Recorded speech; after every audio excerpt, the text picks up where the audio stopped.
Hello students, good morning. Today I will teach you class 5th Hindi reader lesson number 14 स्वर्ण नगरी की सैर. So take out your book and notebook.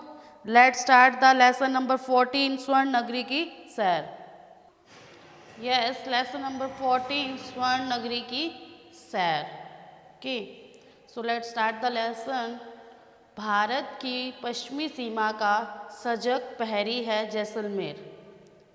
Bharat की पश्चिमी सीमा का सजग प्रहरी है जैसलमेर.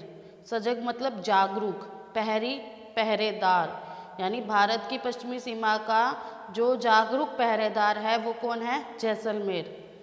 इसे स्वर्ण नगरी, हम नगर, भड़, किवाड़ आदि नामों से भी जाना जाता है. रेतीले धोरों ने जीवन को दुर्गम बना रखा है. दुर्गम मतलब कठिन, और धोरे होते हैं रेत के टीले. वो क्या कह रहा है कि रेतीले यानी रेत के जो टीले हैं उसने जीवन को बहुत ही कठिन बना रखा है. लेकिन यहाँ की जो सुंदरता है, यहाँ की सुंदरता देख लोग दांतों तले उंगली दबा लेते हैं. मतलब जो ये जैसलमेर है वो बहुत ही सुंदर, देखने लायक, अद्भुत है. हमने सुना था कि जिस प्रकार लाखों लोगों के अंगूठे पर बनी रेखाएं मेल नहीं खाती, वैसे ही ये स्वर्ण नगरी विश्व के किसी शहर से मेल नहीं खाती है. तो इतनी सारी, अब क्या है वो क्या कह रहे हैं आगे नेक्स्ट पैराग्राफ. इतनी सारी बातें सुनने के बाद हमारी पूरी 5वीं कक्षा के विद्यार्थियों ने घूमने का निर्णय किया.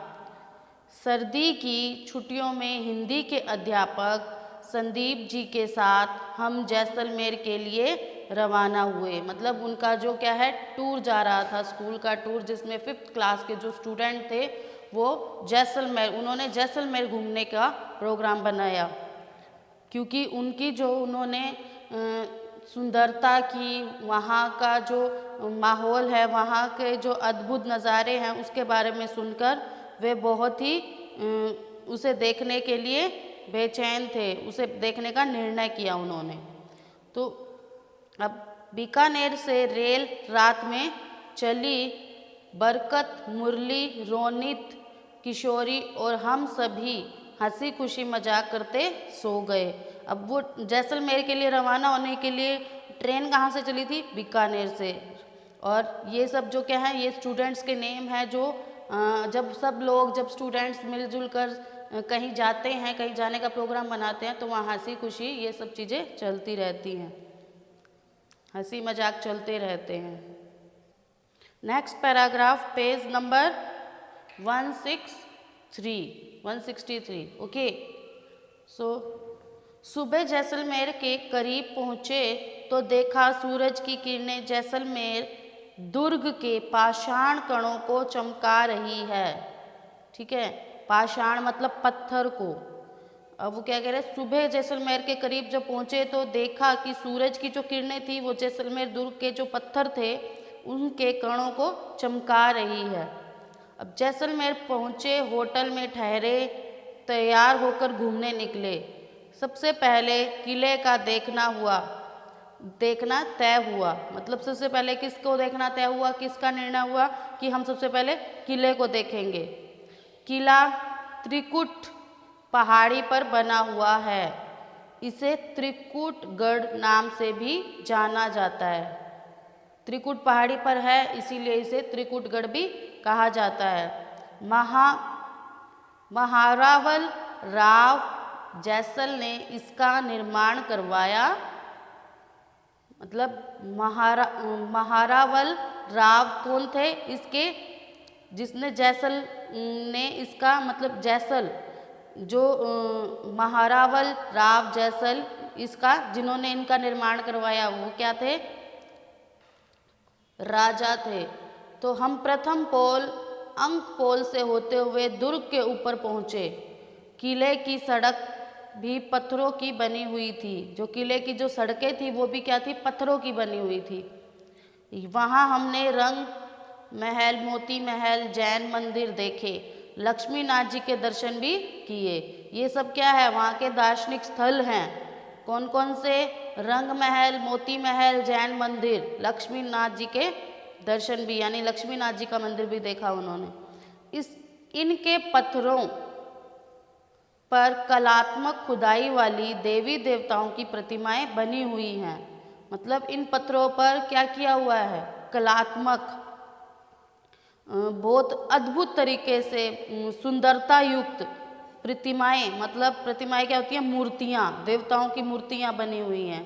दुर्ग के चारों ओर 99 बुर्ज हैं। ये बुर्ज दुर्ग को मजबूती प्रदान करते हैं। इसे हवेलियों व झरोखों की नगरी भी कहते हैं। यहाँ पटुओं की हवेली, नथमल की हवेली, सालम सिंह की हवेली आदि दर्शनीय हवेलियाँ हैं। ये सब क्या है? हवेलियों के नाम हैं। नथमल की हवेली, पटुओं की हवेली, सालम सिंह की हवेली। इनके झरोखों पर की गई नक्काशी लाजवाब है। इनका सौंदर्य देखकर हम आश्चर्यचकित रह गए। मतलब ये देखने में इतने सुंदर हैं सब। पटुओं की हवेली है, सालम सिंह की हवेली है, नथमल जी की हवेली है। ये सब देखने में इतने सुंदर हैं कि इनकी सुंदरता देखते ही बनती है। Next paragraph third. हवेलियाँ देखने के बाद हम गड़ीसर गए। यह तालाब सदियों से यहाँ के वांशिदों की प्यास बुझाता आया है। गड़ीसर क्या है?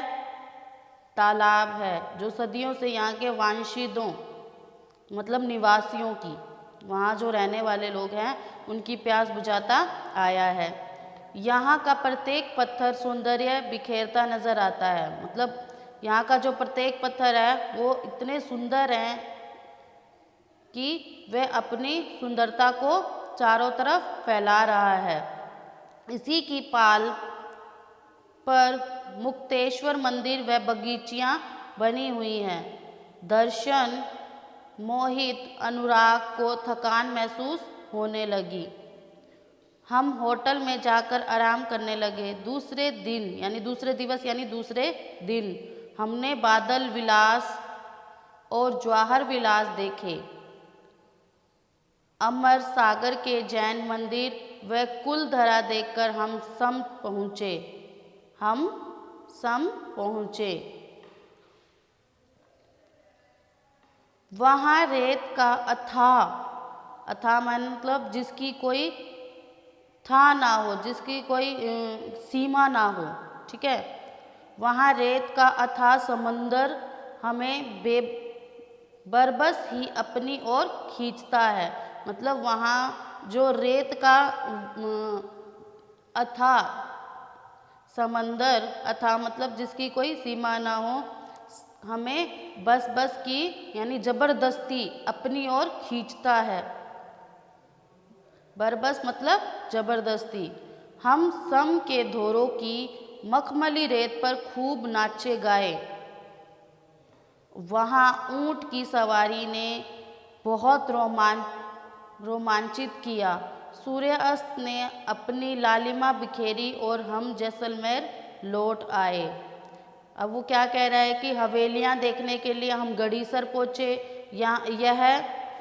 गड़ीसर में क्या था? यहाँ एक तालाब था जो क्या था? वहाँ के निवासियों की प्यास बुझाता था। सदियों से, बहुत पुराने टाइम से वह निवासियों की प्यास बुझाता आया है। और यहाँ के जो प्रत्येक पत्थर थे वो अपनी सुंदरता, अपना सौंदर्य चारों तरफ बिखेर रहे थे। और इसी की पाल पर मुक्तेश्वर मंदिर व बगीचियाँ बनी हुई हैं। और दर्शन और जो अनुराग थे वो क्या थे? वो सब इतना मतलब चल के और इतना सब देख के वो थक चुके थे, वो थकान महसूस करने लगे थे। और वह अपनी थकान मिटाने के लिए क्या है? होटल में आराम करने के लिए आए।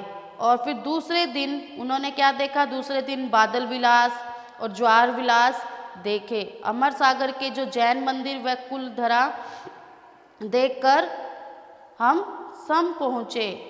और वहाँ रेत का जो अथाह समंदर था, मतलब अनगिनत, जिसकी कोई सीमा ना हो, इतना बड़ा समंदर था जिसे देखकर देखकर हम दंग रह गए और जो ज़बरदस्ती हमें अपनी ओर खींच रहा था। और सम के धोरों की जो मखमली रेत, जहाँ जो वो मतलब रेत के जो टिल्ले थे उसका नाम था सम। ओके, तो जो सम के धोरों की जो मखमली रेत है उस पर हम खूब नाचे और वहाँ के जो ऊँट की सवारी ने हमें बहुत रोमांचित किया और सूर्यास्त ने अपनी जो लालिमा बिखेरी और हम जैसलमेर लौट आए। मतलब जब सूर्य छिपता है, छिपते हुए सूरज को जब उन्होंने देखा तो उन्हें बहुत आनंद आया। Yes, last paragraph. रात में केर सांगरी, पंचकुटा की सब्जी व दाल बाटी चूरमा का आस्वादन किया। मतलब वहाँ जो हमारे राजस्थान की जो प्रसिद्ध सब्जी है, सांगरी की सब्जी, कैर, पंचकुटा, ये सब क्या है, यहाँ का प्रसिद्ध है। और दाल बाटी चूरमा जो हमारे राजस्थान का, हमारे जैसलमेर का, जोधपुर का सबसे फेवरेट डिश है, उनका क्या है, उन्होंने उसे आस्वादन किया, मतलब खाया। अगले दिवस बड़ा बाग की छतरियाँ और वुड फॉलिस पार्क को देखा। बस का रुख पोखरण की ओर हुआ और पोखरण का शक्ति स्थल देखकर सभी का सीना गर्व से फूल गया। यानी सेवली गांव स्थित कदलीवन धाम के भी दर्शन किए। बस बीकानेर की ओर चल पड़ी और हम सभी आज भी इस यात्रा को याद करते हैं तो रोमांचित हो जाते हैं। मतलब जैसलमेर की जो अद्भुत नज़ारे हैं उसे देखकर मन को बहुत आनंद मिलता है और उसकी जो वहाँ की जो सुंदरता है वो देखते ही बनती है, उसे कभी भी हम भुला नहीं सकते। वहाँ अगर कभी घूमने जाएं तो वहाँ की जो सुंदरता और वहाँ का जो अद्भुत नज़ारा है उसे देखकर कोई भी उसे नहीं भुला सकता और उसे वहाँ बार बार जाने का मन करता है। ओके, तो अब वो क्या कह रहे हैं कि इस यात्रा को याद करते हैं और रोमांचित हो जाते हैं तो उस समय खींचे गए चित्र आज भी उस यात्रा की याद को ताज़ा कर देते हैं। वास्तव में वह यात्रा भुलाए नहीं भूलती। अब देखो, अब इसमें क्या है, वो क्या कह रहा है कि अगले दिवस बड़ा बाग की जो छतरियाँ और वुड फॉलिस पार्क मतलब जहाँ जैसलमेर से बाड़मेर की ओर जाने पर जैसलमेर शहर से 15 किलोमीटर दूर आकल गांव में दर्जनों क्या थे, पेड़ थे जो हजारों वर्षों तक विभिन्न मौसमों की चोटें सहते सहते पेड़ों की जो लकड़ियां थी वो पत्थर में बदल गई थी। तो उस पार्क को जो हमारे राज्य सरकार द्वारा संरक्षित किया गया और वहाँ का जो दृश्य था वो देखते ही बनता था। मतलब वुड फॉलिस पार्क जो था वो क्या था, एक प्रकार का जैसलमेर से बाड़मेर की ओर हम जब जाते हैं तो जैसलमेर शहर से 15 किलोमीटर दूर पर एक गांव है जिसका नाम आकल गांव है। ठीक है, तो वहाँ दर्जनों पेड़ हैं। वो पेड़ मौसमों की जो मतलब कभी सर्दी, कभी गर्मी, कभी वर्षा, कभी पतझड़, तो इन सब को सहते सहते उस पेड़ों की जो लकड़ियाँ थी वो पत्थर में बदल गई थी और उस पार्क को राज्य सरकार द्वारा संरक्षित किया गया। ओके, तो ये था हमारा जैसलमेर की सैर, स्वर्ण नगरी की सैर। हमारी स्वर्ण नगरी क्या है, जैसलमेर, और उसके बारे में वहाँ क्या क्या देखने लायक स्थल है, वहाँ हम क्या क्या देख सकते हैं और क्या अद्भुत नज़ारे हैं और किस प्रकार बना हुआ है, उसके बारे में ये सारा विवरण दिया हुआ था इस लेसन में। तो आपको घर पे इस लेसन को रीड करना है। Today your homework lesson number 14 स्वर्ण नगरी की सैर, read at home. Lesson number 12 के बाद 13 आपके सिलेबस में कट हो चुका है, तो लेसन नंबर 13 हमें नहीं करना है। लेसन नंबर 14 मैंने आपको पढ़ाया है। Okay, thank you, have a nice day.